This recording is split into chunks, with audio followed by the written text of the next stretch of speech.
Welcome into the My Nutrition IQ News Desk. I'm your host, Melissa Daniels, alongside of Kristina Vicario, Success Coach for STYR Labs. Thanks for joining us today, Kristina. Thanks for having me. So with Christmas fast approaching, our stress levels seem to increase tremendously. And on top of that, being concerned about weight gain has us all worried. Do you find that to be true, Kristina? Definitely. I feel like a lot of people this time of year are around shopping, out getting different gifts, putting up Christmas decorations, and maybe you're at the local mall just trying to get some gifts and you stop by the food court to get an easy meal, but that happens maybe 2, 3, 4 times in a row and you start to get worried about added pounds to the waistline or things like that. Yeah, I mean, I find that I go out to eat daily during the holidays, and it's hard to get out of that habit afterwards. Definitely. I think that's totally common for a lot of people too. I mean, it is a stressful time of year. I mean, it is a lot of fun, but trying to prepare so much is tough, and especially fitting in times to eat and make your meals. So I think one of the things I'm going to do today is give you some tips about when you go out to eat or when you go to a restaurant, things that you can keep in mind just to try to help you out on the healthier end so that you kind of have a better idea of what you want to do going into it. So for starters, Kristina, I think those tips will be really helpful, but what can we think about when we first go into a restaurant?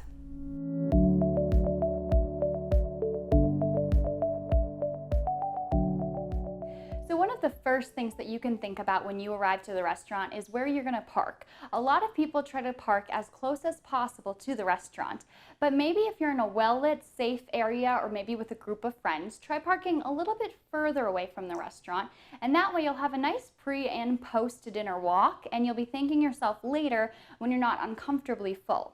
Maybe you're by yourself, so you don't want to park further from the restaurant. So try maybe suggesting some after dinner dancing or some extra steps to go see the Christmas lights. And any of that stuff will allow you to just move a bit more and kind of work off that fullness. Another thing is when you sit down to the table and as soon as your water glass is filled, start drinking, because water allows you to better gauge your hunger levels. And if I tend to drink a glass of water both before and after my meal. And this just allows me to avoid always entertaining the dessert menu when I'm not really full for it and give myself time to actually feel that fullness. Absolutely. I think that is important for everyone to understand and realize that little bits of exercise here and there really do add up and count, and staying hydrated can even give you the energy to do it. So what can we do during a meal, Kristina? So one of my favorite tips to follow during the meal is to avoid the silence that befalls the table every time the food arrives. Instead, take it upon yourself to maybe tell a story or talk a little bit, and this way it will slow you down and keep you from scarfing down your meal right away while you're listening to someone else talk at the table. So I love taking advantage of this tip because it really helps to slow me down. Another tip that you can follow is asking your waiter to bring out a box right away to box up half of your meal, or you can always wait until after you're finished and to box up your other half of your meal then.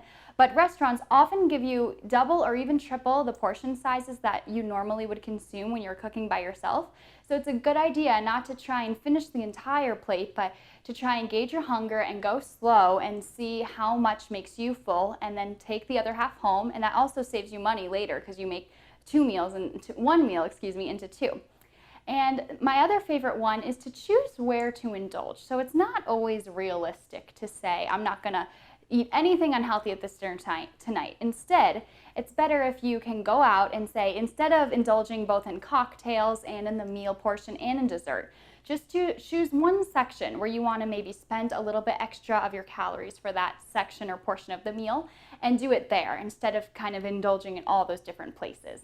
So I've actually tried the tip of boxing up half of your meal before it's served at the table, and it's served me very well. Instead of coming home depressed and stuffed, I feel a little bit more energized and satisfied. So what are some key words that are located on a restaurant menu that you can use for your advantage in making healthier choices? Yeah, Melissa, there definitely are some key words that we can focus on to help us make healthier choices. So let's toss out a few keywords for each category of your meal that will help us to make the best choices possible. So let's start with cocktails. It's always better to go on the rocks or over ice than it is to go frozen, because that adds a lot of extra calories. 1 shot of hard alcohol averages in around 70 calories, and those calories have absolutely no nutritional benefit. So if you do want to splurge in that area, just know that. For your meal, it's better to lean towards items that say grilled, baked, steamed, rather than deep fried or pan fried or stuffed or crispy. Any of those terms tend to have a lot of extra calories and oils. If you opt for a soup, go for something broth-based rather than creamy. That will help to trim back the calories a lot. And maybe if you get a salad or a soup and salad, ask for the dressing on the side. It's better to do the dip your fork in it technique than to kind of pour it all over, and maybe that dressing has a lot of calories hidden in it. And then the best thing is, if you aren't that hungry, but you do still want to have treat yourself to a nice meal, try getting a nice appetizer and maybe a side of vegetables. A lot of restaurants offer vegetables for sides, so it's great to fill up on things like that. And then if you do want a healthier dessert, you can do that.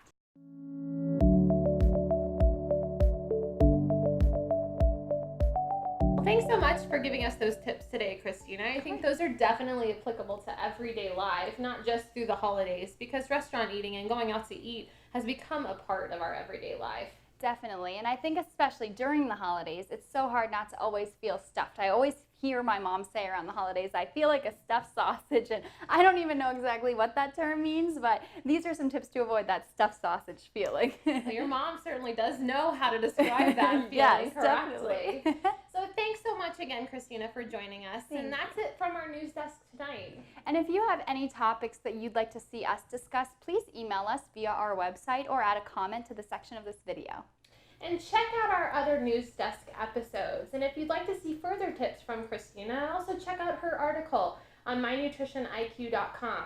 Thanks, and have a great night.